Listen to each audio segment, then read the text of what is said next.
Hi everyone. मैं इस video में एक्सप्लेन करने वाली हूँ मायोकार्डियल इन्फार्क्शन। अब हम इसमें देखेंगे डेफिनेशन, कॉजेस, इफेक्ट, उसकी इन्वॉल्वमेंट कौन से रहती है लेयर्स की, उसका क्लासिफिकेशन देखेंगे, pathogenesis, gross appearance and microscopic appearance हम इस वीडियो में देखने वाले। तो what is myocardial infarction?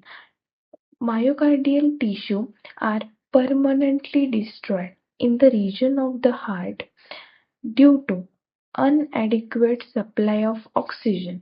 It causes of necrosis and death of the tissue. Myocardial tissue को जितने अमाउंट में ऑक्सीजन लगता है उस अमाउंट में प्रोवाइड नहीं हो पाता। किस कारण की वजह से? इस वजह से उधर नेक्रोसिस होती है और सेल की डेथ होती है और इस वजह से टिश्यू की डेथ होती है। सो कॉजेस क्या है उसके? First atherosclerosis, second thrombosis, third vasospasm. Atherosclerosis means the cholesterol deposition in the lining of coronary artery। देखो ये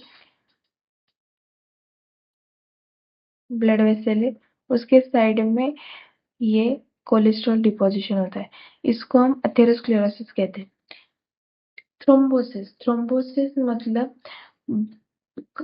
ब्लड का जो कॉन्स्टिट्यूशन है, मतलब आरबीसी, डब्ल्यूबीसी, प्लेटलेट्स, इनका जो आरबीसी और प्लेटलेट्स, ये कॉन्स्टिट्यूशन है ब्लड के।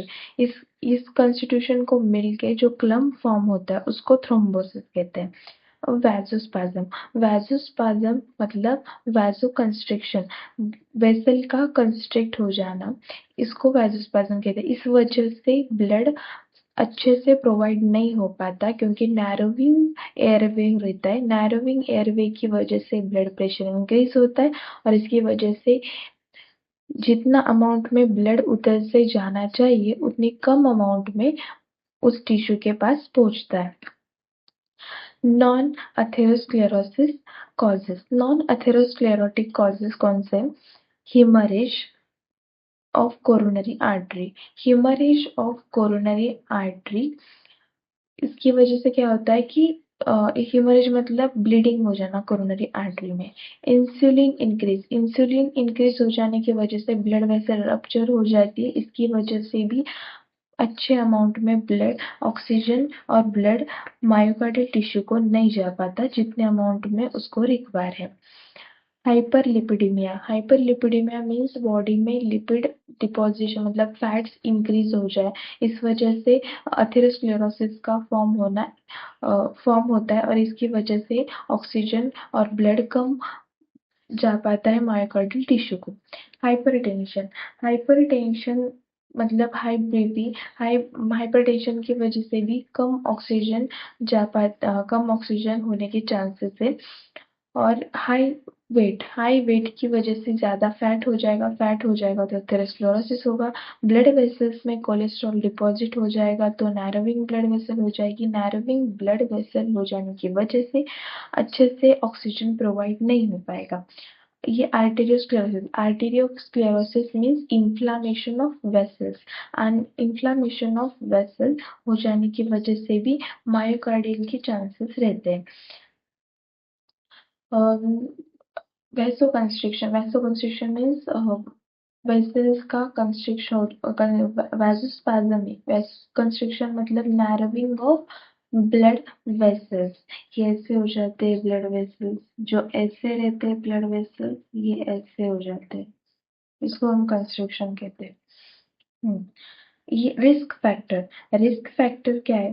सेडेंट्री लाइफ में हम क्या क्या करते हैं? सेडेंट्री लाइफ मतलब बैड हैबिट्स, जो ज्यादा फैट कंज्यूम करता है, ज्यादा शुगर हमारे डाइट में लेता है ज्यादा से ज्यादा, उसको सेडेंट्री लाइफ कहते हैं। और डायबिटिस मेलाइटस में इंसुलिन का लेवल इंक्रीज होता है। इंसुलिन का लेवल इंक्रीज हो जाने की वजह से ब्लड वेसल रप्चर होते हैं। हाई वेट की वजह से भी फैट का इंक्रीज होता है बॉडी में, और इसकी वजह से भी उस पर्सन में ज्यादा चांसेस होते हैं मायोकार्डियल इंफार्क्शन के। हैबिट्स में स्मोकिंग ये हैबिट रहती है। स्मोकिंग की वजह से इंडोथेलियल सेल डैमेज होती है ब्लड वेसल्स की। इंडोथेलियल सेल्स डैमेज हो जाने की वजह से हाई चांसेस होते हैं उधर कोलेस्ट्रॉल का डिपोजिशन होने के। और स्ट्रेस कंडीशन में भी ज्यादा बीपी इंक्रीज होता है, और स्ट्रेस कंडीशन में हाइपरटेंशन बढ़ेगा तो कार्डियक आउटपुट कम बाहर आ जाएगा, और कार्डियक आउटपुट कम आएगा तो ऑक्सीजन अच्छे से प्रोवाइड नहीं होगा।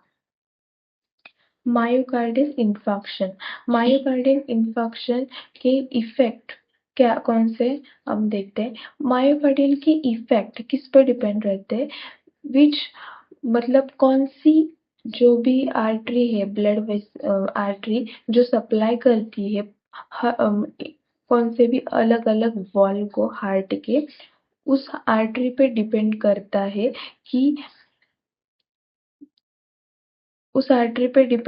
कि कौन सी वॉल और कितनी इम्पोर्टेंट है वॉल, वो हमारे हार्ट को, इस पे इफेक्ट डिपेंड करता है मायोकार्डियल इंफार्क्शन का। सो राइट कोरोनरी आर्टरी, देखो ये कोरोनरी आर्टरी के दो ब्रांचेस रहते हैं। कोरोनरी आर्टरी के दो ब्रांचेस रहते हैं, ये राइट कोरोनरी आर्टरी और left coronary artery. Left coronary artery फिर डिवाइड होती है दोनों में, लेफ्ट एंटीरियर डिसेंडिंग आर्टरी और ये लेफ्ट सर्कमफ्लेक्स आर्टरी। सर्कमफ्लेक्स इसे कहते हैं।